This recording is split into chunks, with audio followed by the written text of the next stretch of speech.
அந்த அந்த விடயத்தில் அதாவது சர்வதேச ரீதியான இவ்வாறான ஒரு பொறிமுறைகள் 3 விதமான பொறிமுறைகளை கூறி அதில் 2 விடயங்களை குறிப்பிட்டிருந்தீர்கள். அதாவது இனப்பிரச்சனைக்கான தீர்வு அல்லது மக்கள் பாதிக்கப்பட்டார்கள், ஒடுக்கப்படுகிறார்கள் என்பதும் இந்த போர்க்குற்றம் 2 வேறுபட்ட விடயங்கள். சர்வதேச சட்டங்களின் அடிப்படையில் செல்லுகின்ற பொழுது போர் கிரைம் அதாவது யுத்த குற்றம் என்ற விடயத்தை தான் அது இன்டர்நேஷனல் கோர்ட் முன்னெடுக்கும். தீர்வு பற்றிய பிரச்சனைகளை பற்றி அது கவலைப்பட மாட்டார்கள். ஆனால் அதை இந்திய அளவிலே பார்க்கின்ற பொழுது அதை சற்று வித்தியாசமாக பார்க்கிறார்கள். நாங்கள் இன்று எடுத்த தலைப்போடு பார்க்கின்ற பொழுது இந்தியா இதனை ஒரு கருவியாக பயன்படுத்தலாம் அல்லது பயன்படுத்த வேண்டும். இந்த யுத்த குற்ற அறிக்கையை வைத்துக் கொண்டு இலங்கையை அழுத்தங்களை கொடுக்க வேண்டும்.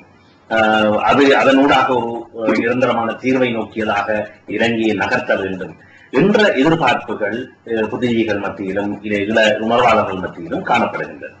எனவே அவ்வாறான ஒரு நிலைமை இன்று ஏற்பட்டிருக்கின்ற இந்த அரசியல் மாற்றங்களும் இந்த அரசியல் புதிய எதிர்பார்ப்புகளும் உபகண்ட அரசியல் என்பதும் அவ்வாறான ஒரு நிலையை இந்தியாவுக்கு உருவாக்கும் என்று நீங்கள் கருதுகிறீர்களா?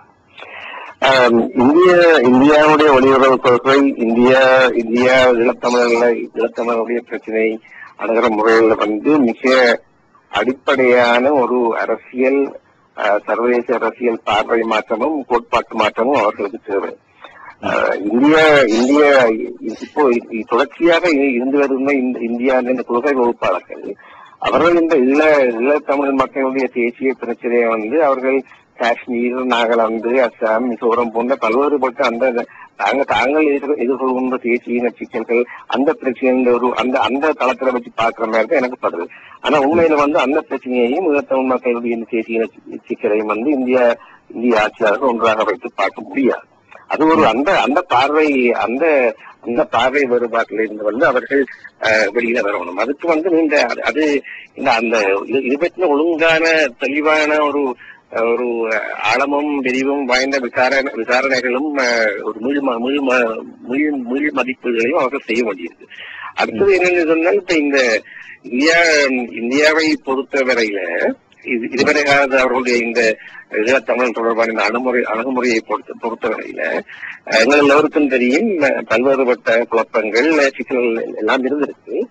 அது இப்ப கடைசியா நடந்த இந்த 3-4 வருடங்கள் வழியா தெரியும் அவர்கள் என்ன விதப்பட்டும் தமிழக விடுதலை புலிகளை அழித்து ஒழிப்பது அவர்கள் அது ஒரு முக்கியமான ஒரு பங்காக ஒரு முக்கியமான திட்டமாக அவர்கள் அதை வைத்திருந்தார்கள். அந்த நடைமுறைக்காக அவர்கள் இலங்கை அரசாங்கத்தினுடைய இந்த படையெடுப்பு இனப்படுகொலை அவர்கள் தாராளமா உதவி செய்கிறார்கள். இது நாங்கள் அந்த ஒரு என்னன்னு சொல்வது ஒரு பிரச்சாரம் பரப்புரைந்த சார்பாக அழைக்க தேவையில்லை. தகவல்கள் ஏராளமாக வெளிவந்திருக்கின்றன. இந்த நீங்க கடைசியா விக்கிரிக்கின்ற விஷயங்களை பார்க்கலாம். பல்வேறுபட்ட தகவல் இருக்கின்றன. இது எங்கள் எல்லோருக்கும் தெளிவாக தெரிந்த தெரியும். இப்ப அப்படி அவர்கள் இருந்த பிறகு அவர்கள் எதிர்பார்த்திருக்க கூடும் இந்த விடுதலை புலிகள் அழைக்கிறதுக்கு நாங்கள் உங்களுக்கு சொல்ல செய்கிறோம். அதற்கு பிறகு இந்த தமிழ் மக்களுக்கான ஒரு குறைந்தபட்ச தீர்ப்பை நீங்கள் அது 13வது சட்டமா அல்லது வரையாவது நீங்கள் கொடுக்கணும் சொல்லி இந்த வகையான ஒரு புரிந்துணர்வு அவர்களுக்கு நேரம் இருந்திருக்கலாம்.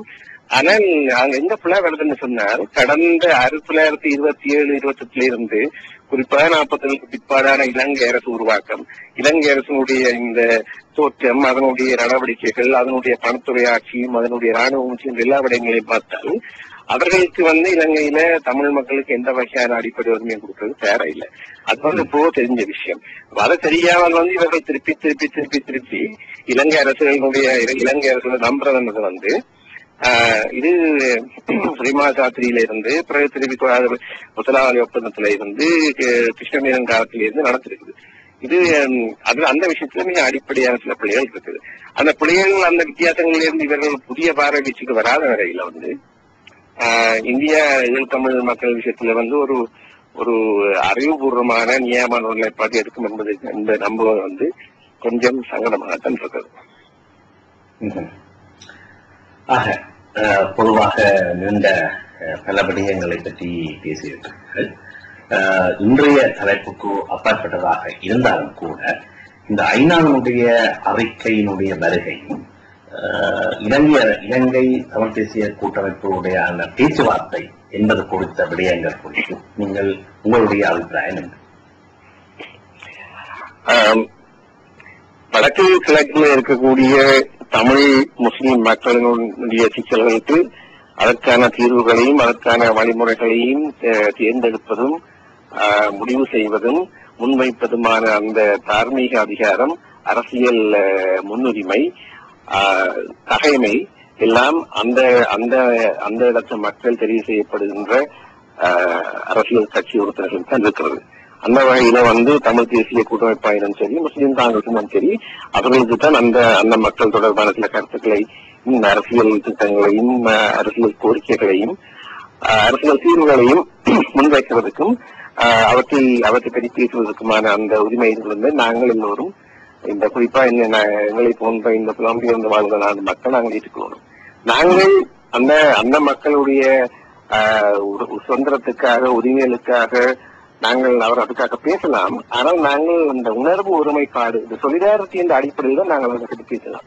இங்கே இருந்தோண்டு நாங்கள் அந்த மக்களுக்கு எங்களுடைய கருத்துக்களையும் எங்களுடைய அரசியலையும் திணிக்க முடியாது. இந்த விஷயத்துல நாங்கள் மிக கவனமாக இருக்கணும். அந்த வகையில தமிழ் தேசிய கூட்டமைப்புக்கு பரவலான ஆதரவு கிடைத்து அவர்கள் தேர்தல்களை வெற்றி பெற்றது உங்களுக்கு தெரியும். தமிழ் மக்கள் என்ன மனநிலை இருந்து அவர்களுக்கு போட்டார்களா இல்லைன்னு நாங்கள் அதை பற்றி நாங்கள் விவாதத்துக்கு எடுக்க தேவையில்லை.